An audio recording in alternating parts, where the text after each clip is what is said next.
Yo, what is up, YouTube? This is your boy. I can't believe I just said that. Your boy, Silences Waffles, bringing you another info video for Destiny 2. Today was the update 3.0.1, as well as a few other things. We'll go over that in other videos, but today we're going to focus in this video. We're going to focus on the update 3.0.1.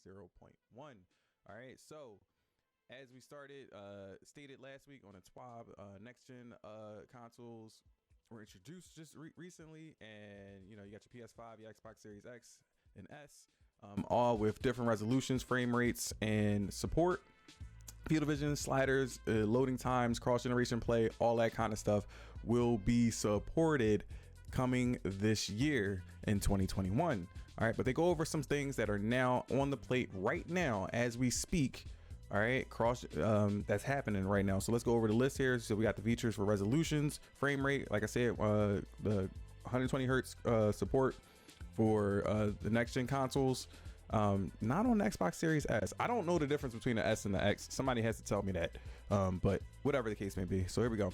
In general, Xbox Series X and S, the enhanced update will automatically download. The PS5 players need to manually download the enhanced update, and the option for customizable field of view has been added to the settings in the video menu, and the option for 120 hertz crucible mode has been added to the settings menu as well. They also updated the controller rumble feel on the dual sense controller for the PS5. All right, so keep that in mind. Moving on, we got the Destiny companion update. All right, I talked about this in last week's TWAP as well. They gave us some good stuff here. So players may acquire bounties from Destiny 2 vendors using the Destiny 2 companion app. All right, the Destiny companion app, not Dim or Ishtar. All right, as of yet, unless Dim and Ishtar have put out their own statements. I don't know this just yet, but it's only the Destiny companion app. All right, Destiny bounties may only be acquired when players are offline, are in orbit, or in the tower. So if you're standing still in a tower, if you're in orbit, in space, and if you're offline, meaning you're not on the game at all, you're not logged in at all, you can acquire bounties from vendors. Okay, for additional information on this, you can click the help article. Let's click on this right now just to see what else they got going on in there. All right, I'm gonna back out of full screen mode here for a second, see what they gave us. All right, breakdown here. You log in, you acquire your bounties. Please note, push notifications must be enabled for players to turn this stuff on. So they go through all that stuff here. Click on that, go see those details if you want to. Pretty simple. I wanted to see if they was going to tell us if whether or not it was all bounties across the globe or just specific vendors in the tower. It seems that they're indicating that it's all bounties. I haven't tested this just yet, but I will today on stream. So if you want to come hang out with me, and I'm currently live right now as I'm recording this particular video, as well as the other two that are going to be coming out today as well, at twitch.tv/silenceswaffles. Also, if you're wondering why the camera is the way it is, this is one of our charity goals for the Game to Give campaign that's going on right now for Children's Miracle Network hospitals across the US. I'm currently supporting the Philadelphia Children's Hospital, or Children's Hospital of Philadelphia. All right, so if you want to come hang out with us for all of that stuff, you can come check out the stream, twitch.tv/silenceswaffles, and everything will be down below in the description. All right, carrying on. In the middle, we got the sandbox here, exotic armor. All right, fixed an issue where being killed by the effects of the necrotic grip. We talked about this. No longer says you're killed by the architects. Okay, players with stronghold gauntlets couldn't block any super damage with swords despite the exotic maximizing the guard stats. So they fixed that. They improved the readability of the visual effects when another player wearing Mask of Bacchus shifts directly towards you. And they updated the description string of the Mask of Bacchus perk to correctly describe the damage bonus, which applies only to combatants and affects all arc weapon damage and all damage against slowed or encased enemies. Additionally, they fixed the bug where the damage bonus was applied to players who are slowed or encased in Crucible and Gambit matches. All right, the stasis abilities, the fragments, they've tuned Whisper of Bonds to grant a flat 2.5% super energy per trigger. And for weapons, the dualities icon didn't match correct weapon tray icons. So they fixed that, and they fixed an issue where the dualities custom ADS fire audio was playing. Okay, the lament icon did not appear appropriately in the Crucible feeds. So there you go. For activities, the Beyond Light campaign, Beyond Light exotic quest missions now properly display recommended power level on their map nodes. Critis no longer spawns before players can complete the previous mission objective. For New Light, They fixed all these issues. So go down this list here, all right, and get to that. I believe we talked about a few of these things, but let's go over it here. So the tower mission advent, for veteran players, the tower mission wasn't available. They fixed that. For the new light subclass quest with Ikora, the waypoint was suppressed. They fixed that. For the cinematics, for the disgrace strike, they fixed that. And for the players who have two characters of the same class and it wouldn't let you touch the other subclass, or unlock the upper subclasses, they fixed that as well. Also, the new light pursuit bug has been fixed, and the abandoned memory quests have also been fixed in the archive vendor as well. All right. The shotgun issue where you would pick up the shotgun and it wouldn't give you any ammo, they fixed that. And then also the players who would reacquire Risk Runner mission during the mission, they fixed that. So for Deepstone Crypt, they fixed an issue. I didn't know any of this stuff. I just did the raid this weekend. I didn't get to finish it because my computer decided to, or my network switch decided to not let me have internet. But anyway, I digress.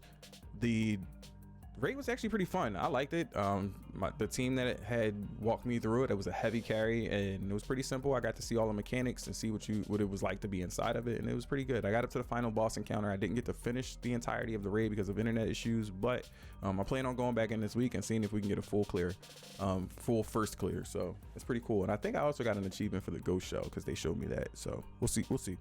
All right, anyway, for the Deepstone Crypt, they fixed an issue where Taniks could go into the Hellfire phase early before any fire team member could collect an augment. They fixed the issues where the third person phase on the second loop of dunking all 4 cores. And they fixed the issue where the short circuit triumph was not possible. They also fixed an issue that caused an intended wipe during the second Hellfire cast. So I'm not sure if anybody experienced any of these things. There you go. They resolved them. Hopefully you guys didn't get ticked off or anything. If you were doing flawless, that sucks. But hopefully this doesn't occur for you next in the future. All right, moving on to Last Wish. Fixed an issue where the spoils of conquest were not being rewarded. They fixed the issue where Callie teleported off of the environment after a plate was captured, and they also fixed an issue. I experienced that one. They fixed various networking behaviors that were observed while playing through encounters and transitions. Okay, so. And then Garden of Salvation, moving on to Garden of Salvation. I fixed an issue where text notifications would not appear when players initiated or completed puzzles. They fixed an issue where tethers did not properly disrupt the boss under certain circumstances. And they fixed an issue where the consecrated mine drops its minotaur at the beginning of the raid. So I have not been back into Garden of Salvation or Last Wish. All right, but I did see these issues. I seen the Last Wish issues with the Callie teleporting in some videos that were posted on Twitter by I think like Glad and them. And then the Garden of Salvation I was not aware. Now we have the Pit of Heresy, and then they also talk about the Prophecy dungeon as well. And the Prophecy just returned too, so I'm glad they fixed the issues before they brought it back, if there were any issues. But let's go down the list here. So fixing the issue where in the Pit of Heresy, they fixed the issue where the ghost light projection volume had no effect, making it hard to navigate the passage without light. Yes, I've experienced that multiple times. It's kind of annoying, but it's not too bad. If you by this point in time, Shadowkeep has been out for a while for veteran players and some mediocre and middle ground players. It shouldn't be too hard to navigate through without any flashlight, for the most part, when you get to the tunnels area. So outside of that, I mean, I guess that I'm glad they fixed that issue. They fixed an issue where players would encounter back screens and hard wipes between encounters. Not sure what that means. Sounds like you were just getting a black screen and then it just would wipe you, and for no apparent reason in the middle of an encounter, or like in the middle of transitioning between 2 encounters, but I'm not sure there. Fixed an issue where players could be killed transitioning between 2 areas. Obviously, remember the issue where you had to lower your FPS when you transitioned going into the pit, the catacombs section of the pit. So they must have had a second issue arise later on down the line, and they fixed that issue. So it must have still been going on, but it probably wasn't anything close to being around like with the FPS issue. All right, as far as Prophecy Dungeon goes, it has returned. Powerful rewards may be earned from each checkpoint once per week. Players may complete the dungeon once per week to obtain a pinnacle reward, and then players previously weapons featured and armor rewards are available once again. Lost Sector's Master and Legend Lost Sector tooltips are easier to comprehend. For Stasis Quest, the aspects, they fixed an issue where the Tectonic Harvest was not consistently generating shards for allies when destroying their crystals. All right, so you no longer have to worry about that. Nightmare Hunts, hard wiping and defeating the boss at the same time will leave players in the hunt after respawning. So you couldn't get out. Basically, it would leave you in there, you beat the boss, it wouldn't automatically mission complete and then kick you back to orbit. Which I don't see that as a huge issue, but I mean, that's when you leave the orbit yourself, right? Next, we have the Crucible and Iron Banner are here. So they fixed an issue where the survival medal in Crucible wasn't being awarded, could be awarded to players who were defeated during the round. Okay, so if you died, you would get the survivor medal. That is wrong. You should not get that if you died at all. Survivor medal means you have not taken any deaths. Okay, Untouchable as well means could not be earned either. So like Untouchable means you just didn't take any damage, which is crazy, right? Updated the Mercy rule for Control and Clash to prevent it from triggering too early in the match. This is regular Crucible, mind you. All right, and then they fixed an issue where the map and intro cinematics were taking place outside of the combat zone. The small details. Issues and strikes. They fixed an issue where outlaws were no longer spawned in the Nightfalls. They fixed an issue where lurkers did not spawn after the counterweight encountered in the Hallowed Lair. They fixed an issue in the Warden of Nothing where super energy was drained when taking the lift. They fixed an issue where the Guardians were unable to spawn if they died while in process of destroying the Prothi. I can't say this dude's name. The modular mine very quickly. They also fixed an issue where the counterweights are reset if a player died after pushing them down. So if you stood on top of if you were in the Hollow Lair, you stood on top of those weights that you're to progress on one of the sides and you die, it would go back up. They fixed an issue where the combatants would disappear abruptly if a Guardian decided to speed run the Hollow Lair strike while others were trying to complete bounties in previous encounters. Okay. They also fixed an issue where the tank would despawn after the arms dealer strike when trying to enter another combat area. So there's a lot of bugs that were like plaguing you from getting through these strikes. And I know for newer players, this is a bit of a headache. For older players, not so much. But they fixed all this stuff. So there you go. Moving on. For Gambit, they fixed an issue with the high value target spawn too early. And then they also fixed an issue where the catch-up targets would spawn too quickly after being cleared, which I did kind of notice, but with the new changes to Gambit, it didn't really hurt too much. And they also fixed the issue where combatants would sometimes not move from spawn areas. Like I've seen that one. That one's a little bit of a wonky one. Like they would just stand still, wouldn't attack you, wouldn't do anything, it just wouldn't leave.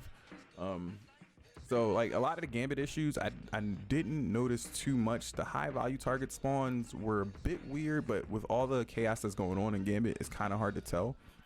As far as the catch-up targets, I didn't notice that because even though they changed the mechanics for the boss fight, it was a little, you could tell there was something different on how catch-up mechanics kind of worked in that small time frame. But moving on, for destinations, we got a lot of stuff in here, man.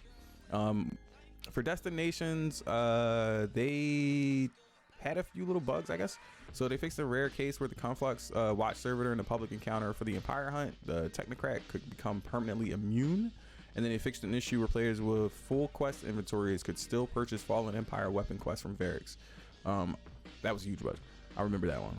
They also fixed an issue where flickering snow transitions could be seen when playing with a multi-GPU setup, aka Crossfire or SLI.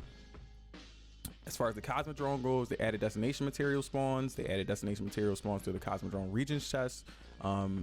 They fixed an issue where the Scorch Cannons were not spawning during the heroic events. And they fixed an issue where there was flickering from glass, again, with the multi-GPU setups. All of this stuff is new for their graphical error. So any of the graphical error issues that they're fixing is all because of what they've just recently done with the environmental stuff. They fixed an issue where some combatant encounters would not trigger appropriately, and they also fixed an issue on the moon. They fixed an issue where some combatant encounters would not trigger. They fixed an issue where a small number of players were able to matchmake where a small number of players were able to matchmake into certain areas than intended. Okay, cool. Didn't know that. So people were glitching into some stuff. A lot of bugs. Again, early part of the year, first season drop. of the year, bugs are gonna happen. Like it always happens at the beginning of the year of an expansion. They fixed an issue where tolling would not reappear if players moved away from a totem to complete the activity. And they fixed an issue where high value targets have forgotten their names. Sure, because a high value target remembers its name. Right? All right. And then they fixed an issue where names were appear above high value targets inappropriately. Blindwell fixed an issue where the safety bubble would pop if its smallest size when a round was done instead of shrinking over time. That's weird. I've never seen that happen. And they fixed an issue where quest step notifications for Petra quest missions were showing a blank icon. Never saw that either. I went to the Dreaming City twice, but I didn't go into the Blindwell. Didn't notice Petra either. Didn't even talk to her. I just went to Lost Sectors. They fixed an issue where players could sometimes not interact with rally flags before public events. Nessus had one small issue where it was, the half-empty patrol on Nessus is missing its description text. And then for general issues across the board, the memory fragment drones, ghost story collectibles were still present in some destinations. All right. As well as the hive crystal shields could cause a crash. There you go. All right. As far as rewards, here's all the new things that's coming in that came down the line. I'm probably going to cut out a few things so we can make this video a little shorter, but as far as rewards, they threw in a shit ton of things and fixed a shit ton of things.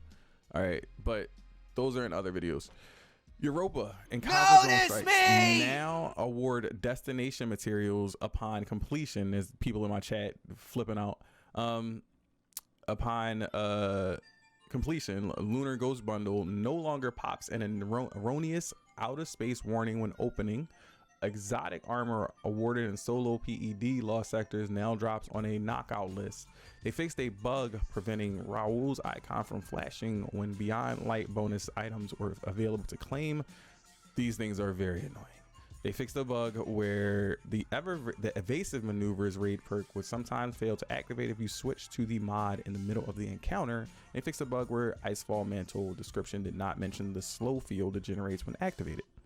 So those are all the things that they fixed for the rewards. As far as miscellaneous with the triumphs and the collectibles and the UI and the graphics, for triumphs, the hit list was not unlocking properly, and there was an issue where players would not receive appropriate triumphs after defeating the fanatic.